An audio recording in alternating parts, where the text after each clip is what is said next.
আজিৰ প্ৰথমটো কুৱেশ্যন দিয়া আছে ব্ৰহ্মপুত্ৰ নদীৰ মুঠ দৈৰ্ঘ্য হৈছে ব্ৰহ্মপুত্ৰ নদীৰ মুঠ দৈৰ্ঘ্য কিমান? চাৰিটা অপশ্যন দিয়া আছে। ইয়াৰ শুদ্ধ উত্তৰ হ'ব অপশ্যন নম্বৰ চি 2900 কিলোমিটাৰ হ'ল ব্ৰহ্মপুত্ৰ নদীৰ মুঠ দৈৰ্ঘ্য আৰু অসমত হ'ল ব্ৰহ্মপুত্ৰ নদীৰ মুঠ দৈৰ্ঘ্য অসমত হ'ল 640 কিলোমিটাৰ অসমত ব্ৰহ্মপুত্ৰ নদীৰ দৈৰ্ঘ্য। এই ব্ৰহ্মপুত্ৰ নদীৰ উৎপত্তি স্থল হৈছে তিব্বতৰ এটা মানস সৰোবৰ হ্ৰদৰ পৰা মানস সৰোবৰ ঝিলৰ পৰা এই ব্ৰহ্মপুত্ৰ নদীৰ উৎপত্তি হৈছে আৰু এই ব্ৰহ্মপুত্ৰ নদী কেতিয়াবা আহে অসমৰ দুখ বুলি কোনটো নদীক কোৱা হৈছে? অসমৰ দুখ বুলি ক'লে ব্ৰহ্মপুত্ৰ নদীক বুজোৱা হয়। বহুত ইম্পৰ্টেণ্ট কুৱেশ্যন হয়। তো ফ্ৰেণ্ডছ নেক্সট কুৱেশ্যনলৈ আগবাঢ়িছোঁ। নেক্সট কুৱেশ্যনটো দিয়া আছে কোনখন জিলাৰ সৈতে বগীবিল দলঙে ধেমাজি জিলাক সংযোগ কৰিছে? বগীবিল দলঙে ধেমাজি জিলাক সংযোগ কৰিছে ডিব্ৰুগড় জিলাৰ সৈতে। অপশ্যন নম্বৰ ডি হ'ব কাৰেক্ট এনচাৰ। ডিব্ৰুগড় জিলাৰ সৈতে অৰুণাচল প্ৰদেশক সংযোগ কৰিছে আৰু এই বগীবিল দলংখন বগীবিল ব্ৰিজখন আছে ব্ৰহ্মপুত্ৰ নদীৰ ওপৰত। বহুত ইম্পৰ্টেণ্ট। তো ফ্ৰেণ্ডছ নেক্সট কুৱেশ্যনলৈ আগবাঢ়িছোঁ আৰু আপুনি যদি নতুনকৈ ভিজিট কৰিছে চেনেলটো ছাবস্ক্ৰাইব কৰা নাই প্লিজ ছাবস্ক্ৰাইব কৰিব। নেক্সট কুৱেশ্যনটো দিয়া আছে তলৰ কোনখন বন্যপ্ৰাণী অভয়াৰণ্য ওদালগুৰি জিলাত অৱস্থিত? চাৰিটা অপশ্যন দিয়া আছে। ইয়াৰ শুদ্ধ উত্তৰ হ'ব অপশ্যন নম্বৰ বি বৰনদী অভয়াৰণ্য ওদালগুৰি জিলা আৰু বাক্সা জিলাত অৱস্থিত। গতিকে বাক্সা নাই, ইয়াতে ওদালগুৰি আছে, গতিকে ওদালগুৰি জিলাত অৱস্থিত হ'ল বৰনদী। কেতিয়াবা ওদালগুৰিৰ ঠাইত বাক্সা জিলাও থাকিব পাৰে। অপশ্যন নম্বৰ বি হ'ব শুদ্ধ উত্তৰ। নেক্সট কুৱেশ্যনটো দিয়া আছে Hayunthal copper plate was issued by. Hayunthal copper plate কোনে জাৰি কৰিছিল? চাৰিটা অপশ্যন দিয়া আছে। ভাস্কৰ বৰ্মন, সুস্থিতা বৰ্মন, হৰজাৰ বৰ্মন, বৰ্ণমালা বৰ্মন। কাৰেক্ট এনচাৰ হ'ব হৰজাৰ বৰ্মন। অপশ্যন চি হ'ব শুদ্ধ উত্তৰ। আৰু এওঁলোক আছিলে ইছমিলেছা বংশৰ। নেক্সট কুৱেশ্যনটো দিয়া আছে অন্তৰাগ উপন্যাসখনৰ লেখক কোন? হোমেন বৰগোহাঁই, নিৰুপমা বৰগোহাঁই, ৰীতা চৌধুৰী, সৈয়দ আব্দুল মালিক। কাৰেক্ট এনচাৰ হ'ব অপশ্যন এ হোমেন বৰগোহাঁই আছিল অন্তৰাগ নবেলৰ লেখক আছিলে। অন্তৰাগৰ উপন্যাসখনৰ লেখক আছিলে হোমেন বৰগোহাঁই। নেক্সট কুৱেশ্যনটো দিয়া আছে ৰত্না কন্দলী আৰু অৰ্জুন দাস বৈৰাগীয়ে লিখা বুৰঞ্জী কোনখন আছিল?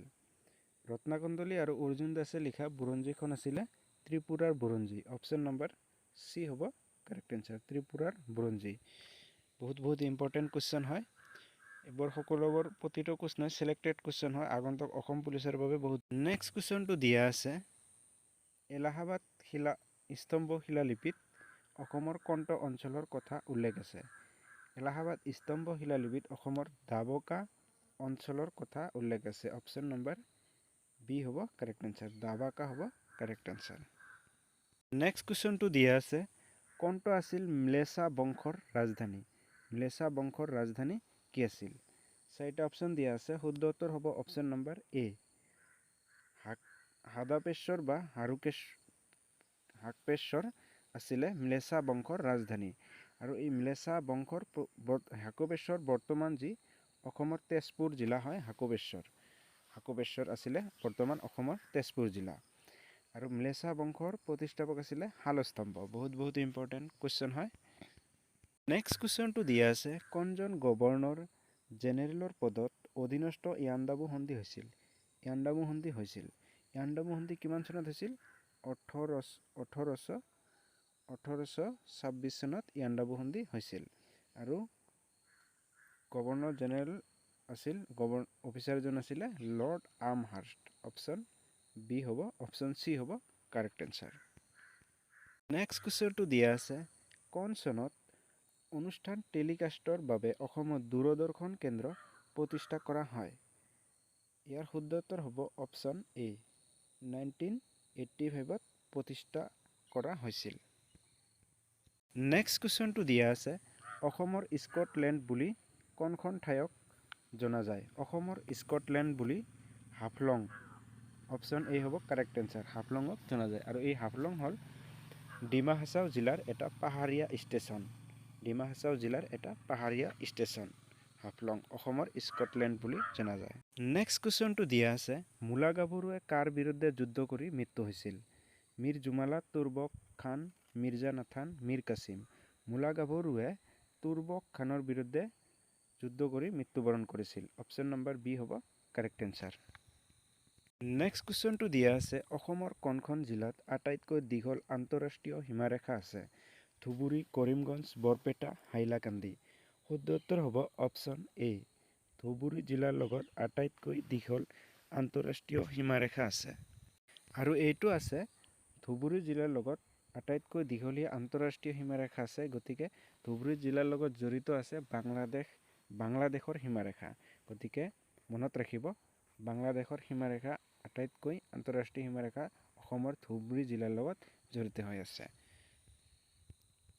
নেক্সট কুৱেশ্যনটো দিয়া আছে, পাঞ্জাৱ কেশৰী উপাধি কাক প্ৰদান কৰা হৈছিল? ৰঞ্জিত সিং, ভগত সিং, লালা লাজপত ৰায়, চৰ্দাৰ বল্লভদেৱ সিং। শুদ্ধ উত্তৰ হ'ব অপশ্যন চি, লালা লাজপত ৰায়ক পাঞ্জাৱ কেশৰী উপাধি প্ৰদান কৰা হৈছিল। অপশ্যন চি হ'ব কাৰেক্ট এনচাৰ। নেক্সট কুৱেশ্যনটো দিয়া আছে, ম্যানমাৰৰ মুদ্ৰা কি? ম্যানমাৰৰ মুদ্ৰা kyat. Option number B, kyat বুলি ক'লে ম্যানমাৰৰ মুদ্ৰা হয় কিয়াত। আৰু টাকা হ'ল বাংলাদেশৰ মুদ্ৰা। আৰু ৰিয়াল এইটো হ'ল চৌদি আৰবৰ মুদ্ৰা। নেক্সট কুৱেশ্যনটো দিয়া আছে, what was the name of Srimanta Sankardev grandfather? Srimanta Sankardev grandfather নহয়, গ্ৰেণ্ডমাদাৰ। শ্ৰীমন্ত শংকৰদেৱৰ আইতাকৰ নাম কি আছিল? আইদেউ আইত, জাকৈমতী, খেৰসূতী, শৈৰীন্দ্ৰী। শুদ্ধ উত্তৰ হ'ব খেৰসূতী। শ্ৰীমন্ত শংকৰদেৱৰ আইতাকৰ নাম আছিলে বুঢ়ীমাক খেৰসূতী। যেতিয়া শ্ৰীমন্ত শংকৰদেৱৰ মা আৰু দেউতা ডেথ হৈছিলে, তাৰপিছতে বুঢ়ীমাক খেৰসূতীয়ে শ্ৰীমন্ত শংকৰদেৱক দেখা শুনা কৰিছিলে। আৰু শ্ৰীমন্ত শংকৰদেৱৰ জন্ম কিমান চনত হৈছিলে? 1449 চনত শ্ৰীমন্ত শংকৰদেৱৰ জন্ম হৈছিলে। বহুত ইম্পৰ্টেণ্ট পইণ্ট। নেক্সট কুৱেশ্যনটো দিয়া আছে, মহীশূৰৰ সিংহৰূপে কোন জনাজাত আছিল? আদিল শ্বাহ, হাইদৰ আলী, কৃষ্ণ ৰাজা উদয়াল, টিপু চুলতান। কাৰেক্ট এনচাৰ হ'ব অপশ্যন ডি, টিপু চুলতান হ'ব কাৰেক্ট এনচাৰ। নেক্সট কুৱেশ্যনটো দিয়া আছে, পোহৰৰ গতি কোনে জুখিছিল? Albert Einstein, Charles Darwin, Roemer Maxwell. Correct answer হ'ব অপশ্যন চি, ৰমাৰ হ'ব কাৰেক্ট এনচাৰ। কুৱেশ্যনটো দিয়া আছে, জে থমছনে কি আৱিষ্কাৰ কৰিছিল? প্ৰটন, নিউট্ৰন, ইলেক্ট্ৰন, আলফা ৰশ্মি।